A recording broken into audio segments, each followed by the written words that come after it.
विद्यार्थियों, राजकुमार from education point.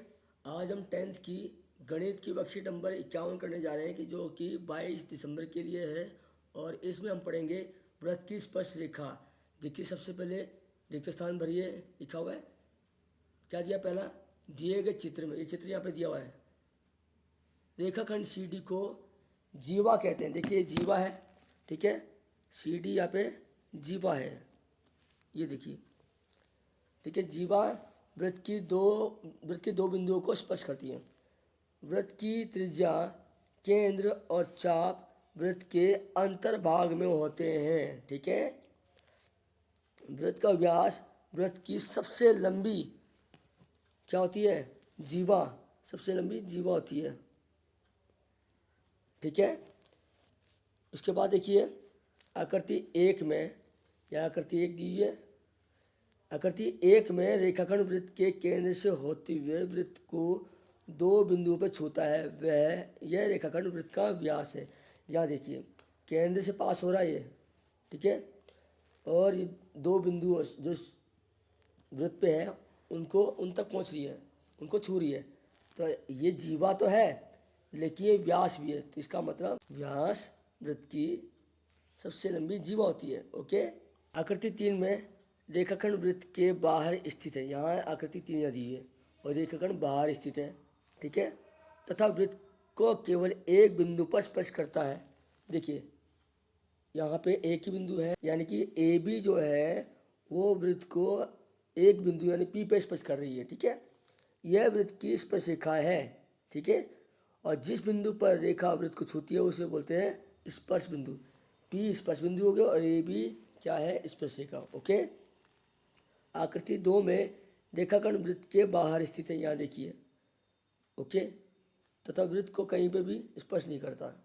यहाँ ये किसी को भी स्पर्श नहीं कर रही है, ओके। ये एक सामान्य लाइन है। अब आ जाइए आकृति चार में। रेखाखंड वृत्त को दो बिंदुओं पर प्रतिच्छेद करता है, ये वृत्त की छेदक रेखा है। देखिए, यहाँ देखिए, इस वृत्त में जो ईडी जो है वो वृत्त को दो भागों पर या दो बिंदुओं पर प्रतिच्छेद करती है, इसलिए इसे बोलते हैं छेदक रेखा, ठीक है। आगे चलते हैं। वृत्त की जीवा वृत्त की छेदक रेखा से किस प्रकार भिन्न है, इसके लिए देखिए, अब आकृति देखिए, ये तीन आकृति दी है, एक ये और ये। इन तीनों में देखिए, तीनों में जीवा केवल वृत्त को दो बिंदुओं पर स्पर्श करती है, ठीक है। जबकि यहाँ देखिए, इन तीनों में छेदक रेखा है।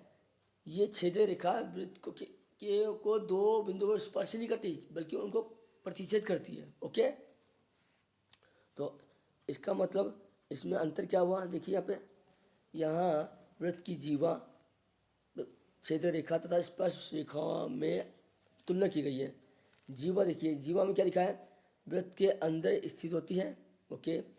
और वृत्त को दो बिंदुओं पर छूती है और केंद्र से होकर जा सकती है, ओके। वहीं पे छेदक रेखा क्या है? वृत्त को प्रतिच्छेद करती है, सेम हो गया, ठीक है, कोई दिक्कत नहीं है। वृत्त को दो बिंदुओं पर प्रतिच्छेद करती है, ओके, केंद्र से होकर जा सकती है। जीवा और छेदक रेखा में थोड़ी सी समानता है, ठीक है। दो बिंदुओं पर छूती है, वो प्रतिच्छेद करती है, ठीक है। बस इतना ही फर्क है, बाकी केंद्र से होके जा सकती है दोनों ही, ओके। स्पर्श रेखा वृत्त के बाहर स्थित होती है, ओके, और वृत्त को केवल एक बिंदु पर छूती है और कभी भी केंद्र से होकर नहीं जा सकती है, ठीक है। चलिए आगे बढ़ते हैं। अब यहाँ कुछ प्रश्न दिए हुए हैं, चलिए उसका उत्तर देते हैं। वृत्त तथा वृत्त की स्पर्श रेखा के उभयनिष्ठ बिंदु को क्या कहते हैं? स्पर्श बिंदु, स्पर्श बिंदु कहते हैं, ठीक है। वृत्त तथा वृत्त के स्पर्श रेखा के उभयनिष्ठ बिंदु को स्पर्श बिंदु कहते हैं।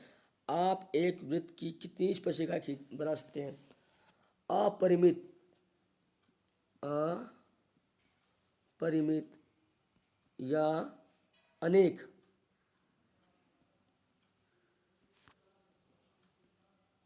ओके। अपरिमित अथवा अनेक लिख दोगे, ओके। एक चित्र द्वारा वृत्त की छेदक रेखा एवं स्पर्श रेखा में अंतर स्पष्ट कीजिए। देखिए, हम एक वृत्त बनाते हैं, ये वृत्त हमने बना दिया, ये सेंटर मान लेते हैं, ठीक है। अगर हम और एक लाइन खींचते हैं जो केवल इसको छूती जाती है एक बिंदु पे, तो दिस इज क्या है, ये स्पर्श रेखा। वहीं पे एक लाइन और खींचते हैं जो वृत्त को दो पार्ट पे प्रतिच्छेद करती जाती है, तो उसको बोलेंगे हम छेदक रेखा। ओके, चलिए आगे बढ़ते हैं। सत्य तथा असत्य बताइए। वृत्त की छेदक रेखा एवं स्पर्श रेखा समांतर हो सकती है।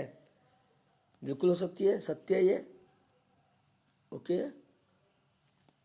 दूसरा बोला है क्या, वृत्त की स्पर्श रेखा वृत्त को दो बिंदु पर स्पर्श करती है, ये असत्य है, ठीक है, ये असत्य है।